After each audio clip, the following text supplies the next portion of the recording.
With a quorum, 2, 4, 6, 8, yep, we have a quorum, so Alistair will ask you up, and Brian and Margaret Ravine, please. It's just that the 8 minutes.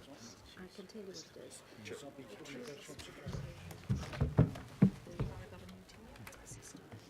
Someone's left you Welcome all. Alistair, you just do a brief introduction, folks, so we understand, so the lie of the land. Excellent. Alistair. Thank you, Mr. Chair. Look, just to introduce this very briefly, over the last year or so, the CCOs have only come into Finance and Performance to present their half-year and fourth quarter reports. Sorry, I have to just call Phil. Sorry, Phil and Christine, it's a little bit distracting. Alistair, yep. So Apologies, Mr. Chair.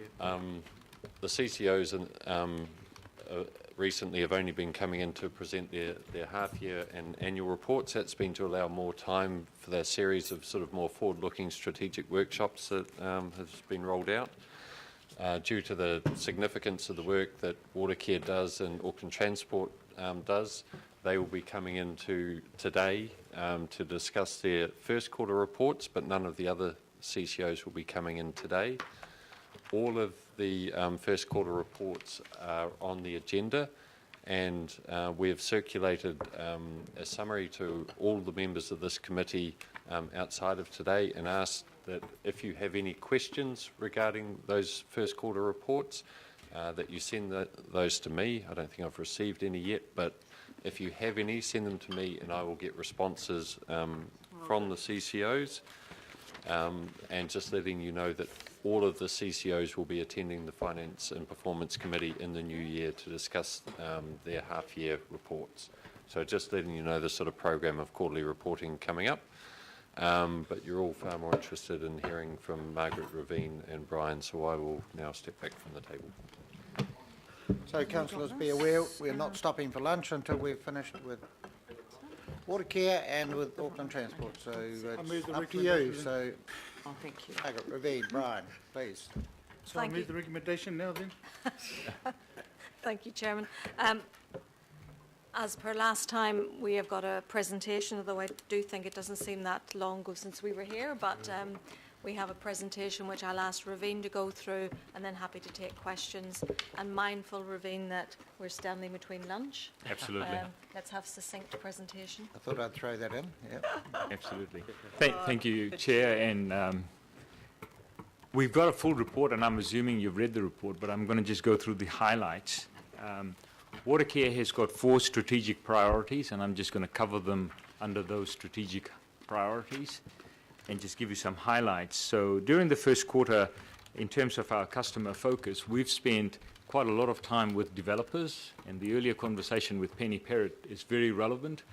We're trying to get the developers and their consultants and their contractors to understand our business so that we can minimize the wastage and the toing and froing.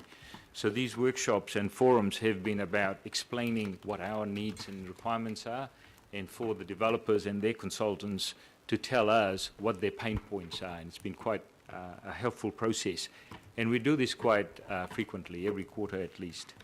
The second highlight is that we have commenced quite a comprehensive infiltration program. This is to look at where stormwater is making its way into our wastewater systems, and then that results in overflows into the receiving environment. Yes.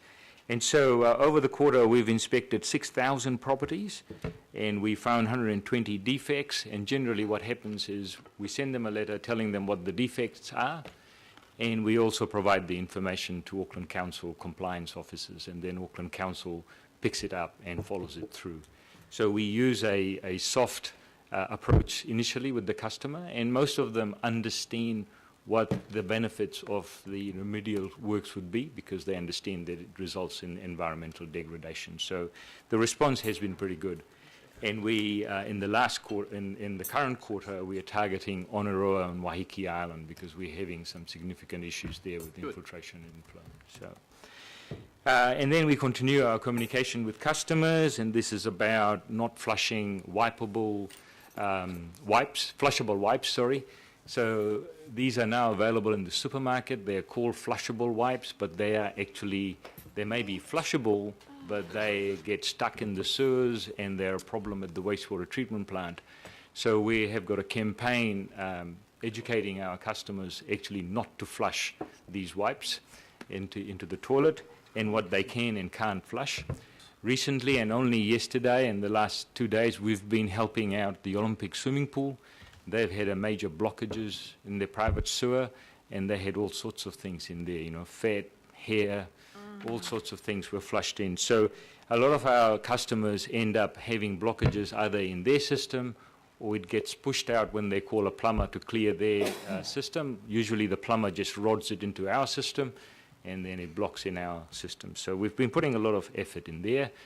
And I see Councillor Casey is not here, but she would be delighted that we took on board her concerns about WUCAT, and we've had some meetings, and if she were here, we'd give her some more I was going to ask you She's, on her she's behalf. watching. Could you Yes, she's repeat watching. that? Okay, so Watching. you may ask us questions, Councillor Linda, and we've got some... Can hear her go whoop whoop. So just moving on to business excellence. So we've been working very well with council. There's a lot of initiatives that you're aware of, and we're working with council, including the Western Isthmus, Section 17A reviews, and more recently, Safe Swim. Our work with safe health and safety continues. We had a TELAC audit just recently, and we've got good... it was a good tick for us, but one can never say that we have done everything we could in terms of health and safety. So we continue to be vigilant there.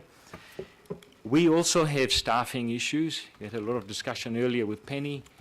We are finding it extremely difficult to employ field staff. A number of our staff have left Auckland, including our own planners and engineers, and they've gone to regional places where they can earn a good salary, but the work-life balance is better, and that's what we're getting from the exit interviews.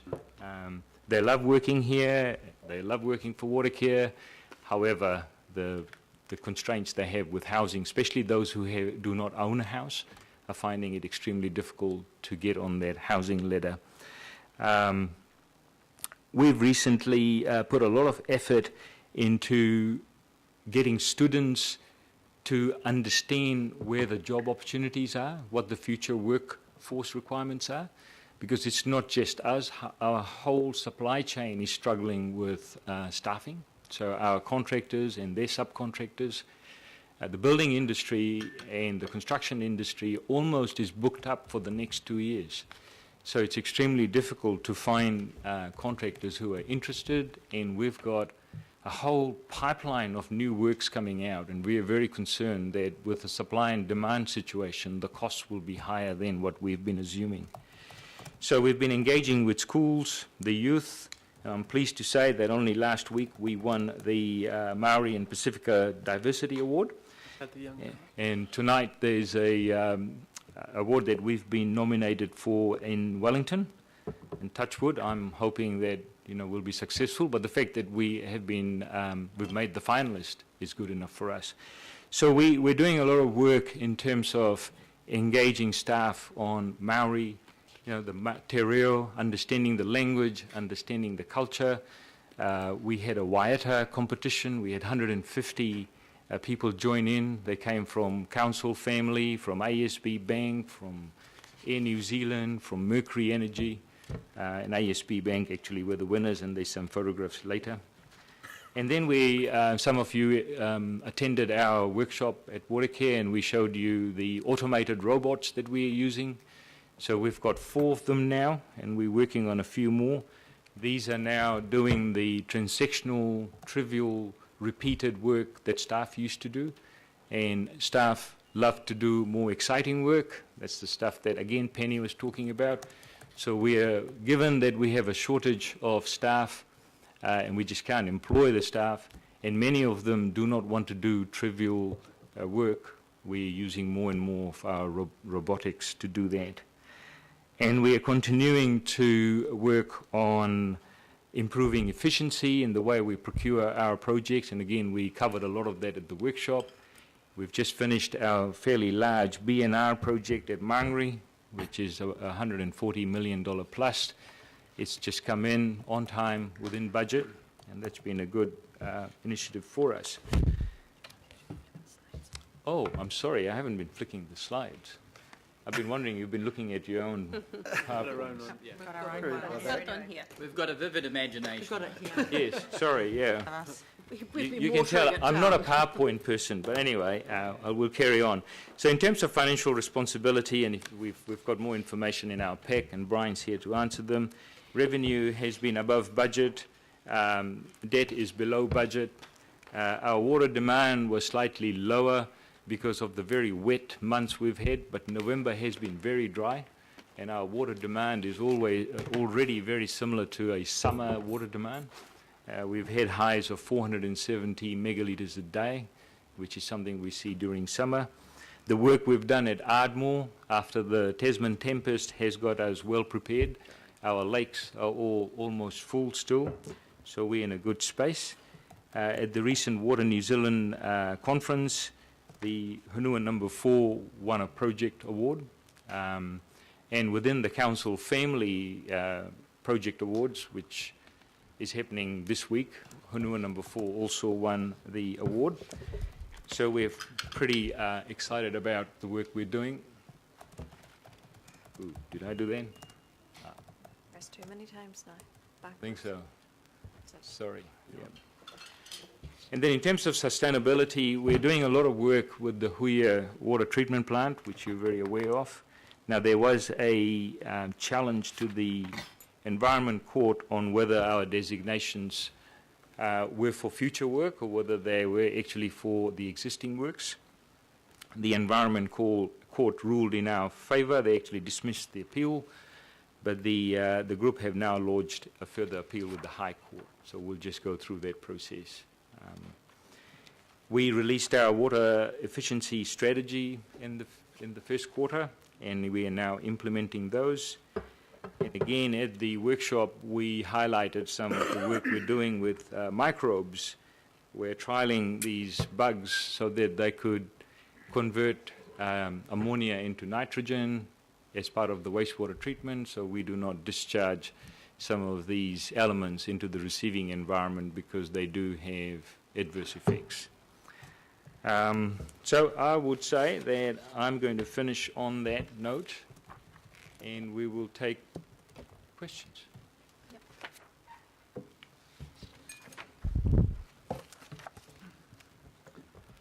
Okay, we have Councillor Simpson. Thank you, Mr. Chairman. Watercare, well done. Well done for that. It really sounds fantastic, and I also want to thank you again for inviting us to your place the other day. It was really, really beneficial. Your performance targets are met. That's fantastic, with only 2 being annual, which is why they're not included here, so that's even better. Your revenue was above budget and your debt was below budget, so I'm very happy. My question to you is around the centralised treasury we're now doing. So what are the financial advantages to Watercare as a result of that? The board, when it considered the centralised treasury, was very interested in the risk and the governance elements of it, but the financial side of it is quite favourable to Watercare. So in terms of our own operating costs, we currently spend about $400,000 a year on our treasury department. So we will save that with a centralised treasury. The elements of that are our treasurer, the credit rating that we have, the computer systems that we use within the treasury accounting, and also we have our treasury advisor that on a retainer that we use on a monthly basis. So we'll save about $400,000 OPEX with that. That's not a group saving because part of the arrangement is our treasurer will be offered the role within council's treasury. So there is some of those savings of the 400 will actually pass on as an extra cost to the council treasury department. Right. The big saving for Watercare is actually in the interest cost, in that we currently have a series of derivative instruments as well as our debt that in culmination relate to our average interest cost, which is about 5.8, 5.9%. The council's average rate overall is about 40 basis points lower than that.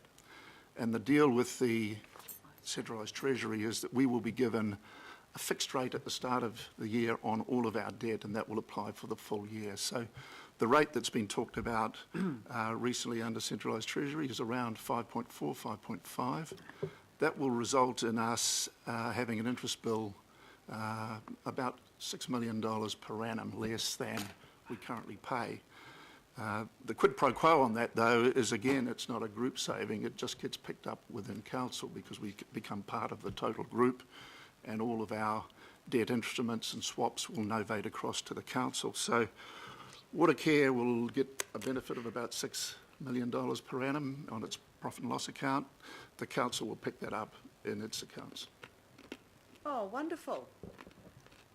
So this is great for you and not so hot for us. Great. Oh, no, that's We- not. we. Sharing everything. Matthew, family. let's clarify that. We don't want that to be a headline tomorrow. Not sure if this is working. So look, through the chair, and Brian's explained it well. I mean, financially we operate as a group, so there are some modest savings associated with the arrangement, and Brian's outlined where those costs come from. In addition to those savings, this was also about a centralised view of financial market risk that is a lot easier to manage with this arrangement.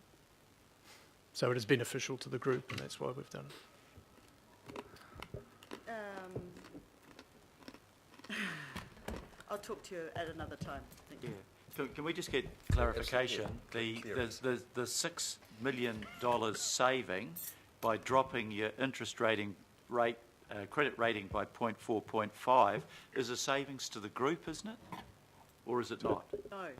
No, Your Worship. So what's been explained is there's, in large organisations, you'd call it transfer pricing. So what has to be worked out is what's a administratively sensible and fair means of charging interest through to Watercare. I think people have been pragmatic and agreed how that can operate. All that establishes is the relationship between council parent or group treasury and Watercare.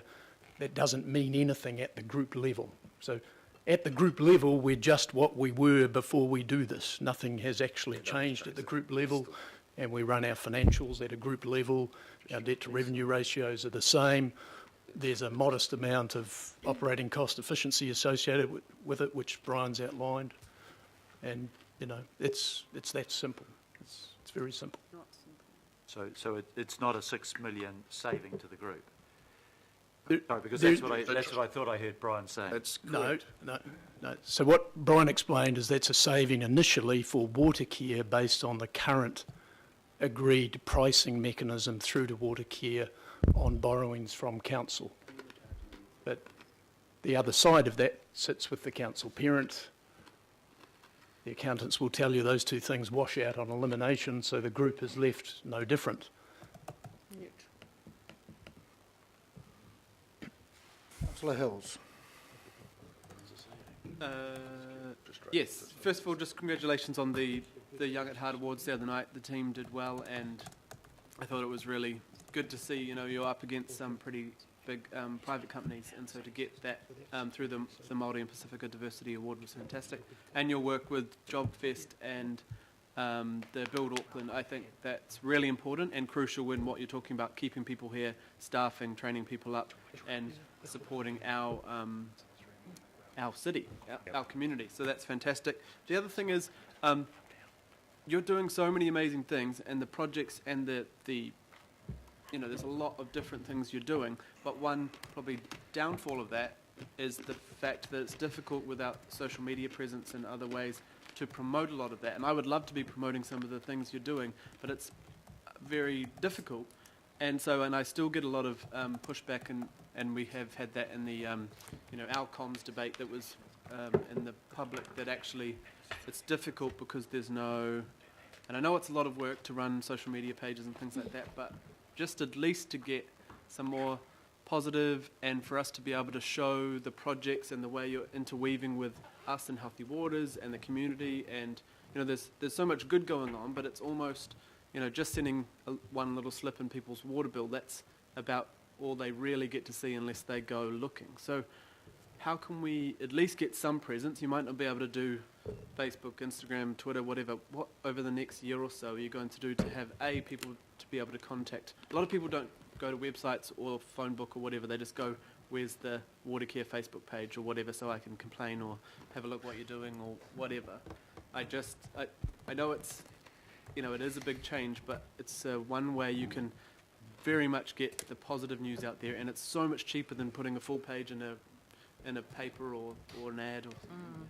No, you are absolutely correct, Councillor Hill. And so we are, it's part of our initiatives to include, I mean, we have to, it's now, it's not even the future.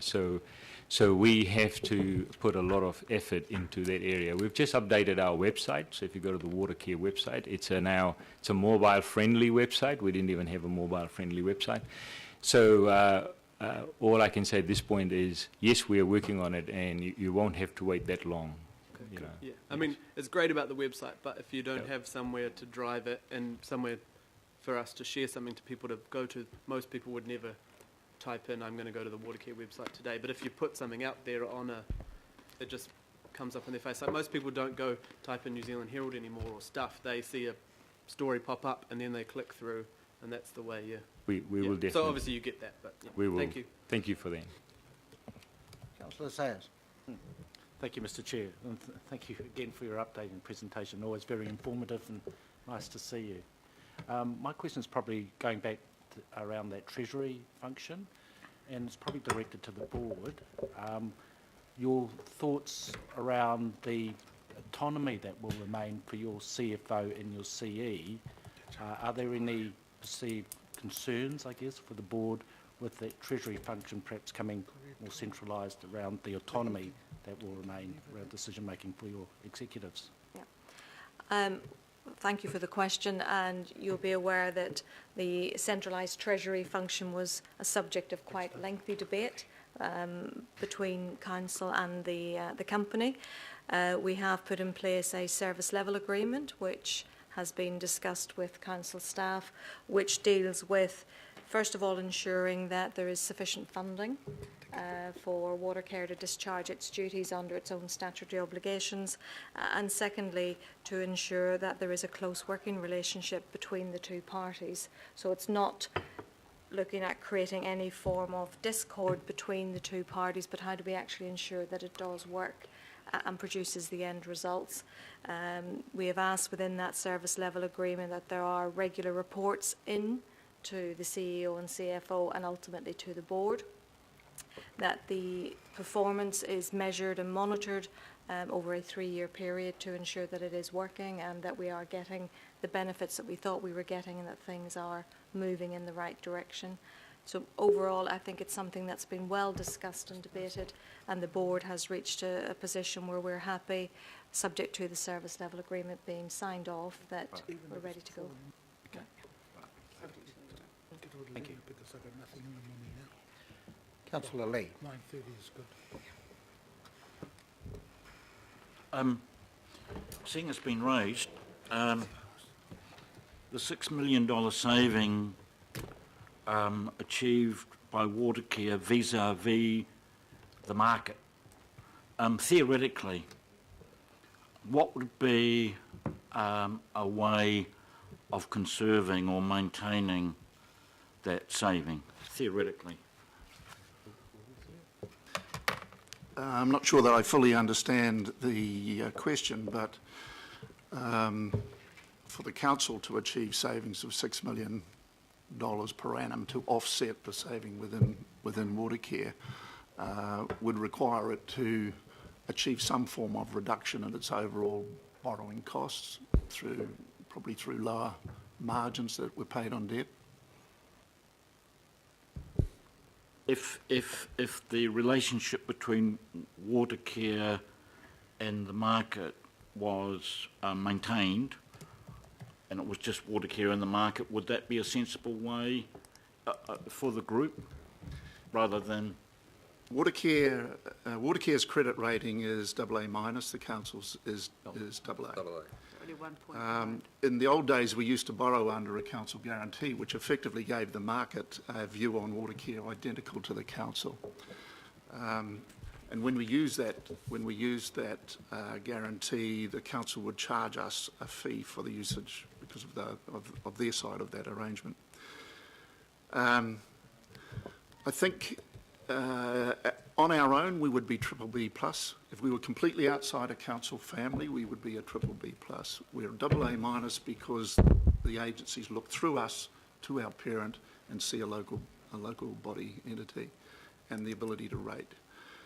If we go out to the market in our own name on an equal term, we would not get the same rate as the council. So for the last 4 or 5 years, we've done all of our new borrowing through the council. At the end of each year, we look back at that and say, did we achieve through the council a better rate than we would have in our own name? And we have. Just this last year, with the 2 offshore borrowings, those individual borrowings would probably have come in at a higher level than if we'd just gone in our own name for just the share of those borrowings that we needed. Even in a AA- environment, we probably would have, because of the smaller amount, and by going locally, have got a better rate than that. But we're part of the wider group, and we're playing the long game in that sense, and we're taking the average of the councils rather than cherry-picking specific borrowings from them. So there would be instances where we potentially could borrow, but we'd be relying on a smaller amount and within the New Zealand market. If I may add to that, I think there's the two are not linked. What I'm hearing is there's a discussion of where should Watercare borrow from, and the second one is about the treasury function. So Watercare, as Brian said, we are borrowing through the council because that's the best way, cheaper way for us.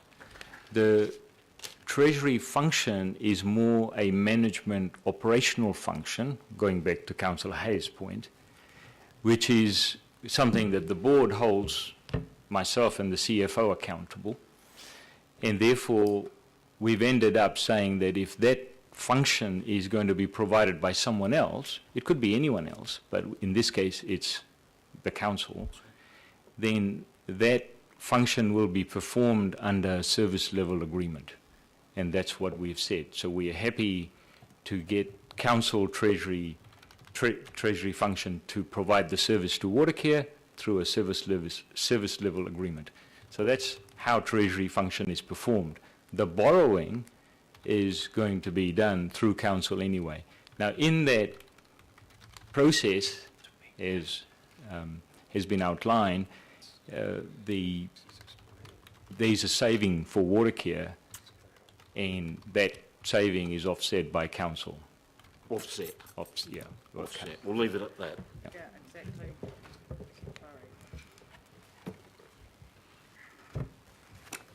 Councillor Walker. Sure, I've got a number of questions for Watercare, Mr Chair, but in the interest of brevity, I'll make them all offline and go directly to some commendations, if I may. And that is that around what Watercare is doing across sustainability, the staffing, it would appear at all levels, your project management, your financial management, obviously what you're doing around Te Reo, and obviously the interaction with stormwater.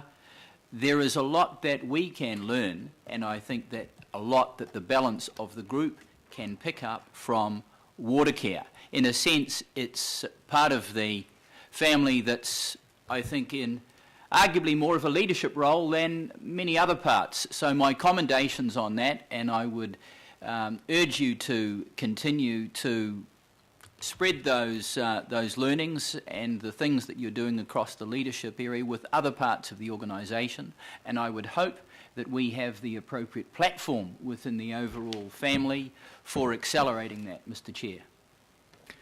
Thank you for that, if I may, Mr Chair. But in today's New Zealand Herald, there's a supplement of the Deloitte's top 200 companies. Of course, we're in there.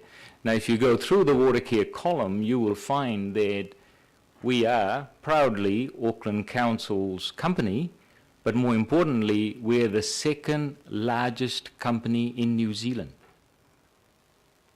We're New Zealand's second largest company owned by Auckland Council. So being New Zealand's second largest company, you would expect us to have commensurate Yes. qualities that you're describing. And we are on a journey. We're not all there. But thank you very much for your comments. Biggest in sense of assets owned. Yes, yes. Yeah, our revenues aren't that great because we don't pay dividends. Not in as you know. staff. There you go. Yeah, it's just a small thing that arose out of your comments. You know, when you see something that's called flushable wipes, Yes. the message to everybody is that they're flushable. You're telling us that they're not. We've got quite a serious issue here, haven't we? Yes. What are we doing? Because that's false advertising. I mean, it's no good you continuing to fix up the problem because people are trying to do it if they keep advertising themselves as flushable. Is there any action that you have or you believe you can take to address that particular question? Yes, that's a very good question, Mr. Mayor. So it's not a challenge just for us here in Auckland. It's a challenge for the whole world, and we're working with Australian water companies, and they got more grant. So we're talking to the suppliers. So the suppliers, what they're saying is technically correct. They are flushable. The problem is that they create a problem. So we are in discussions with them. And we are trying to educate the customers, because what we've found through our surveys is many of our customers actually don't know what they shouldn't flush. They're flushing all sorts of things down the toilet that they shouldn't be flushing. Do you have any statutory authority to stop people using wastewater for particular purposes? There must be restrictions on, for example, putting chemicals or oils down. Yes, so we have a trade waste bylaw. It's a council bylaw. It's a council bylaw, and does that include flushable wipes? No. Well, that might be something you could have a look at. We will have a look at that. The bylaw is coming up for review, so we'll have a look at that. Don't rush before you flush. And your new marketing campaign. Thank you. No, if we can do something to help in that regard, we should. Thank you. Well, it's the same principle as the plastic bags, isn't it? So, I mean, really, it's Although this catching, so, you know. is costing. Again, lobbying to government, perhaps. So we have Councillor Hulse, and then Councillor Watson, and Councillor Cashmore.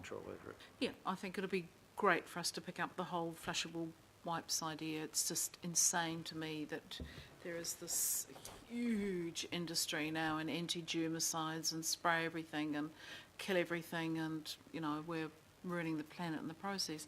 Mine's a very quick question. Capital expenditure under budget by 14 million. Understand some of the 3 points made. Just want to ask a little bit more about the timing delays as a result of extended contract negotiations. Just that first bullet point in the...